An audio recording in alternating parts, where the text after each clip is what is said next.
अऊज़ु बिल्लाहि मिनश शैतानिर रजीम बिस्मिल्लाहिर रहमानिर रहीम रब्बि इश्रह ली सदरी व यस्सिर ली अमरी वहलुल उक़दतम मिन लिसानी यफ़क़हू क़ौली अम्मा बअदु फ़क़द क़ाल अल्लाहु तबारक व तआला फ़ी क़ुरआनिम मजीद बिस्मिल्लाहिर रहमानिर रहीम शहरु रमज़ान अल्लज़ी उन्ज़िला फ़ीहिल क़ुरआन हुदल लिन्नास।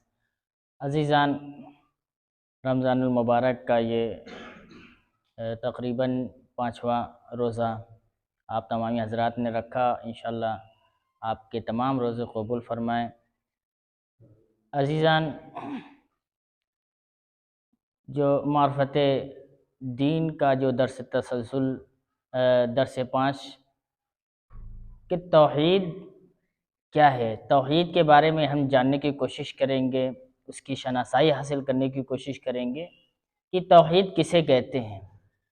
तौहीद यानी अल्लाह ताला की वहदानियत और उसका इकरार करना वाजिब है। तौहीद यानी अल्लाह कैसे एक है, हम अल्लाह को कैसे एक माने। अल्लाह ताला हमेशा से एक है और हमेशा से एक रहेगा। क्या पहचान है, अल्लाह ताला ने इस दुनिया को पैदा किया, दरख्त हैं, पहाड़ हैं, जितनी भी दुनिया के अंदर मखलूक़ात हैं, उन तमाम चीज़ों को देख कर के हमें अंदाज़ा ये लगता है कि इसका पैदा करने वाला कोई ना कोई मौजूद है। इस वजह से हमको ये पता चला कि अल्लाह एक है और इसको पैदा करने वाला बहुत बड़ी ताकत रखने वाला है, कुदरत रखने वाला है, जो कि अल्लाह के अलावा कोई भी इंसान, कोई भी मखलूक इसको खल्क नहीं कर सकती और बेज़ात ही खुद ये वजूद में नहीं आ सकती है। हर चीज़ का कोई ना कोई पैदा करने वाला है, कोई ना कोई ईजाद है। मोबाइल है, कंप्यूटर है, छोटी से छोटी चीज़ इसके पीछे कोई ना कोई आदमी होता है।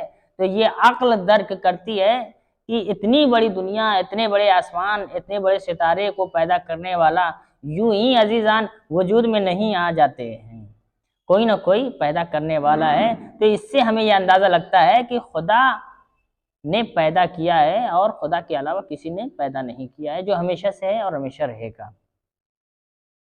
और एक दो भी हो सकते हैं, ये भी सवाल होता है कि दो भी हो सकते हैं, तीन भी हो सकते हैं, चार भी। आखिर इसकी दलील क्या है कि एक ही खुदा है। हम इस्लाम में तसलसल हराम है। तसलसल का मतलब क्या है कि आपकी ये 5 उंगलियां हैं, मसलन इस उंगली ने पैदा किया, तो फिर सवाल पैदा हो गया कि इस उंगली को किसने पैदा किया। ठीक, फिर कहेंगे कि इसने पैदा किया, तो फिर आप सवाल पैदा होगा कि इसको किसने पैदा किया। फिर आप कहेंगे नहीं नहीं नहीं इसने पैदा किया।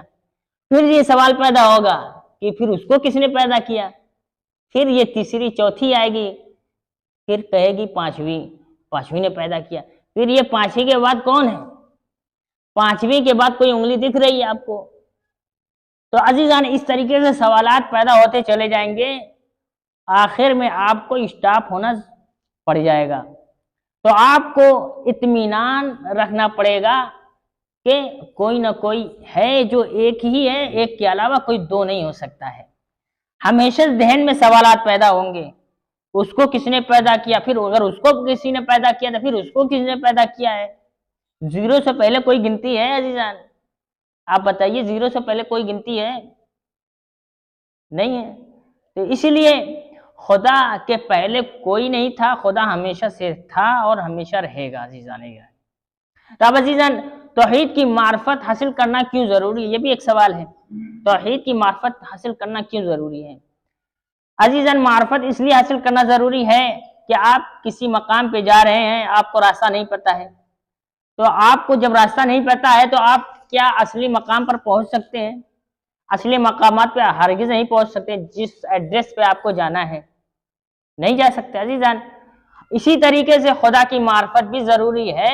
अगर खुदा तक पहुंचना है तो खुदा को पहचानना ज़रूरी है, तभी आप खुदा तक पहुंच सकते हैं। ये हमारा अक्ल दर्क करता है, हमारी अक्ल इस चीज को कबूल करती है, कहीं पे पहुंचना है तो आपको उन रास्तों को पहले पता करना होगा, तब आप उस मकाम तक पहुंच सकते हैं। तो अजीजान, जो भी कुछ सवालात होंगे आप, हम यहाँ पे हाजिर हैं इंशाल्लाह, आप भी किसी भी सिलसिले में सवालात करिए, अकायद के एतबार से, अहकाम के एतबार से, जैसे गुस्ल कैसे करें, तयम्मुम है, नमाज में शक पैदा होते हैं, बहुत सारी चीज़ें, सफ़र में जैसे एक मसला जो होता है कि हम बहुत सफ़र करते हैं तो नमाज कसर हो जाती है, तो शक होता है कि कैसे जो है कितनी किलोमीटर पे नमाज पढ़ें। तो 22 किलोमीटर तकरीबन आना जाना जो है रास्ता तकरीबन 44 किलोमीटर होना चाहिए, तो वहाँ पे नमाज कसर होगी। और फिर रास्ते में क्या है कि तकरीबन हम रास्ते से निकले, नमाज का वक्त हो गया, अब हमको अंदाज़ा ये लगाना होगा कि जो है कहीं अजान की आवाज़ें नहीं सुनाई दे रही हों, वहाँ के आपके जो गांव हैं वहाँ की जो निशानात है, हुदूदात, वो ख़त्म हो जाएं, फिर उसके बाद आप कहीं एक मकामात दूसरे गांव या दूसरे एरिए, दूसरे शहर पहुँच गए हों, और वहाँ पे जा करके अगर 22 किलोमीटर भी नहीं आया हो तो वहाँ पर आप रास्ते में पढ़ सकते हैं, बिल्कुल आप अपने वतन से दूर जा चुके हों। तो 44 किलोमीटर आने जाने का सफ़र, ये आप जहन में रखिए। और रोज़ा जो है, रोज़ा तकरीबन 12 बजे से पहले अगर आप कहीं सफ़र करते हैं तो, और 12 बजे से पहले पहुंचना भी ज़रूरी है, तभी आपका रोज़ा वाकई सही होगा। और अगर नहीं पहुंचते रोज़ा सही नहीं होगा।